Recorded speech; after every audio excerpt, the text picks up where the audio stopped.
Hello നമസ്കാരം, ഞാൻ ബിജു കുഴിക്കാടൻ. എല്ലാവർക്കും കുഴിക്കാടൻസ് കിച്ചണിലേക്ക് വീണ്ടും സ്വാഗതം. ഇന്നിപ്പോൾ നമ്മളിവിടെ സ്പെഷ്യൽ ചിക്കൻ കറിയാണ് ഉണ്ടാക്കാൻ പോകുന്നത്. അപ്പം അതിന് ഇൻഗ്രീഡിയൻസ് എന്തൊക്കെയാണെന്ന് നമുക്ക് നോക്കാം.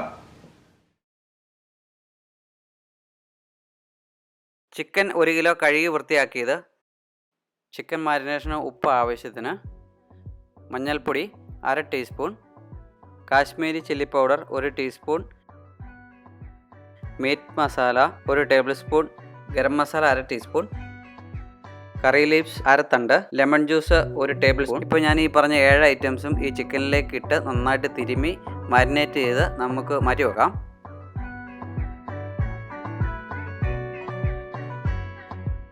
ഇനി നമുക്ക് ഗ്രേവിക്കുള്ള പരിപാടി നോക്കാം. ഞാൻ എല്ലാ കറികൾക്കും വെളിച്ചെണ്ണയാണ് ഉപയോഗിക്കാറ്. അതിനൊരു പ്രത്യേക ടേസ്റ്റാണ്. നമ്മളിവിടെ എടുത്തിരിക്കുന്നത് 1 കിലോ ചിക്കനാണ്. അതിലുള്ള ഇൻഗ്രീഡിയൻസ് ആണ് ഇവിടെ പറയാൻ പോകുന്നത്. അതിന് വേണ്ടത് 2 മുഴുത്ത സവോള,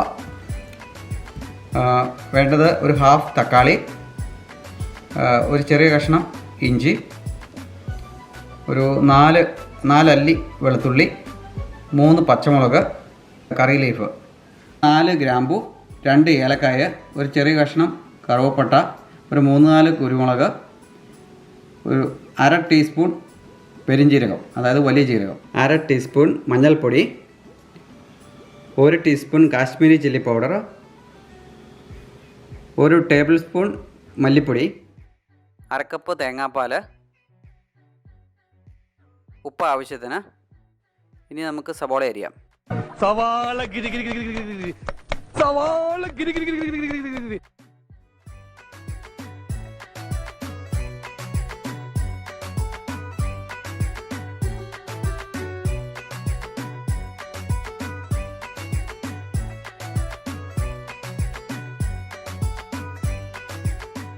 നമുക്കിനി ഇഞ്ചിയും വെളുത്തുള്ളിയും ചതച്ചെടുക്കാം.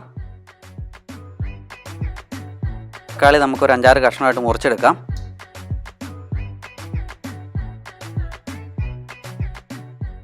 ഇനി നമുക്ക് അടുപ്പ് കത്തിച്ച് അതിലേക്ക് ഒരു പാൻ വെച്ചിട്ട് എണ്ണ ഒഴിച്ചു കൊടുക്കാം. എണ്ണ ചൂടായിട്ടുണ്ട്. ഇനി ചിക്കൻ നമുക്ക് ഇതിൻ്റെ അകത്ത് വെച്ച് പയ്യനെ ഒന്ന് വറുത്തെടുക്കാം. ഒരു മീഡിയം രീതിയിലുള്ള ഫ്ലെയിം മതി ഇത് വറുത്തെടുക്കാൻ.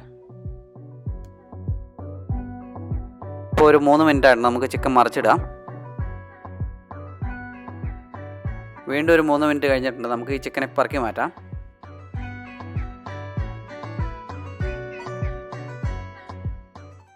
ഇനി നമുക്ക് അടുപ്പ് കത്തിച്ച് ഒരു ഉരുളി ചൂടാക്കാൻ വെക്കാം. അതിലേക്ക് ചിക്കൻ വറുത്ത എണ്ണ ഒഴിച്ചു കൊടുക്കാം. ഇതിപ്പം ചിക്കൻ വറുത്ത അതിൻ്റെ പേരിൽ ഇത് ഉപയോഗിക്കുന്നതിന് കുഴപ്പമില്ല. എണ്ണ ചൂടായിട്ടുണ്ട്. ഇനിയിപ്പോൾ നമുക്ക് ഇതിൻ്റെയൊക്കെ ഹോൾ സ്പൈസസ് ഇതിലേക്ക് ഇട്ട് കൊടുക്കാം. അതൊന്ന് ചൂടായിട്ടുണ്ട്. ഇനി നമുക്ക് ഇഞ്ചി വെളുത്തുള്ളി കരിയാപ്പിലയും ഇതിലേക്ക് ഇട്ട് കൊടുക്കാം. അതൊന്ന് പയ്യനെ ചൂടായി കഴിയുമ്പോൾ അതിലേക്ക് നമുക്ക് സബോള ഇട്ട് കൊടുക്കാം. ഇനി നമുക്ക് ഇതിലേക്ക് ആവശ്യത്തിന് ഉപ്പിട്ട് കൊടുക്കാം. തുടക്കത്തിൽ തന്നെ ഉപ്പിട്ട് കൊടുക്കുന്ന കാരണം നന്നായിട്ട് സോഫ്റ്റായി കിട്ടും. നല്ലപോലെ വഴറ്റുക. നമുക്ക് ചെറു തീയിൽ വേണം ഇത് വഴറ്റിയെടുക്കാനായിട്ട്. ഇപ്പോൾ ഏകദേശം ഓൾമോസ്റ്റ് ആയിട്ടുണ്ട്. ഇനി നമുക്ക് ഇതിലേക്ക് നമ്മുടെ മസാലകൾ ചേർത്ത് കൊടുക്കാം. ആദ്യം മഞ്ഞൾപ്പൊടി ചേർക്കുന്നു, രണ്ടാമത് കാശ്മീരി ചില്ലി പൗഡർ ചേർക്കുന്നു. അത് കഴിഞ്ഞ് പയ്യനെ ഒന്ന് വഴറ്റുന്നു. അതിനുശേഷം നമ്മൾ മല്ലിപ്പൊടി എടുക്കുന്നു. ഇപ്പോൾ മസാല നല്ലപോലെ മൂത്തിട്ടുണ്ട്. ഇനി നമുക്ക് ഇതിലേക്ക് ചിക്കൻ കഷ്ണം ഇട്ട് കൊടുക്കാം. ഇനി നമുക്കൊന്ന് ഇളക്കി കൊടുക്കാം. ഈ മസാല നന്നായിട്ട് ചിക്കനിലൊന്ന് പിടിച്ചോട്ടെ. നമ്മൾ എടുത്ത് വെച്ചിരിക്കുന്ന തേങ്ങാപ്പാലിൽ നിന്ന് പകുതി നമുക്ക് ഇപ്പോൾ ഇതിലേക്ക് ഒഴിക്കുന്നു. 1.5 കപ്പ് വെള്ളം ഒഴിച്ചു കൊടുക്കാം. വെള്ളത്തിൻ്റെ കാര്യം ആദ്യം പറയാൻ ഞാൻ വിട്ടുപോയായിരുന്നു, ക്ഷമിക്കണം. തിള കയറി കഴിയുമ്പോൾ നമുക്കൊന്ന് ഇളക്കിയിട്ടിട്ട് ചെറുതീയിൽ മൂടി വെച്ച് വേവിക്കാം. ഏകദേശം നമുക്കിതൊരു 10 മിനിറ്റ് മൂടി വെച്ച് വേവിക്കാം. ഇടയ്ക്ക് 1-2 തവണ നമുക്കിത് ഇളക്കി കൊടുക്കണം.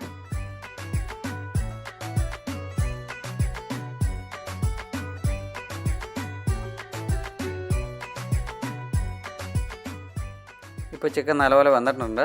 ഇനി നമ്മൾ കട്ട് ചെയ്ത് വെച്ചിരിക്കുന്ന തക്കാളിയും പച്ചമുളകും ഗരം മസാലയും ബാലൻസ് ഇരിക്കുന്ന തേങ്ങാപ്പാലും കൂടെ നമുക്ക് ഇതിലേക്ക് ആഡ് ചെയ്ത് കൊടുക്കാം. അതിന് ശേഷം നല്ലപോലെ ഒന്ന് ഇളക്കി ഒന്ന് തിള കയറുമ്പോഴത്തേക്കും തീ ഓഫ് ചെയ്ത് വെക്കാം.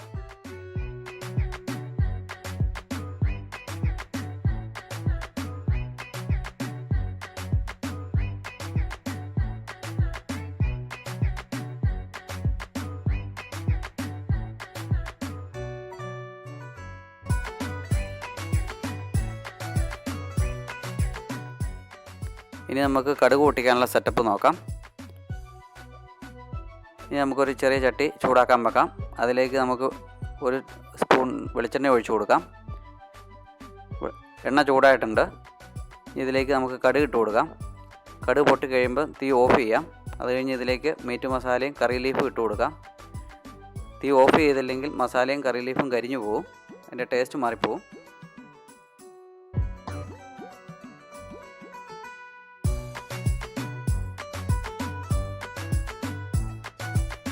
ഇത് നമുക്ക് നമ്മുടെ ചിക്കൻ കറിയിലേക്ക് ചേർത്ത് ഇളക്കിയെടുക്കാം.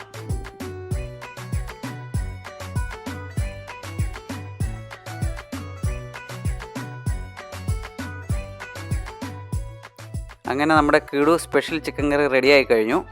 ഈ ചിക്കൻ കറി എൻ്റെ ഫ്രണ്ട്സ് കഴിച്ചിട്ട് അവർക്ക് ഭയങ്കരമായിട്ട് ഇഷ്ടപ്പെട്ടു.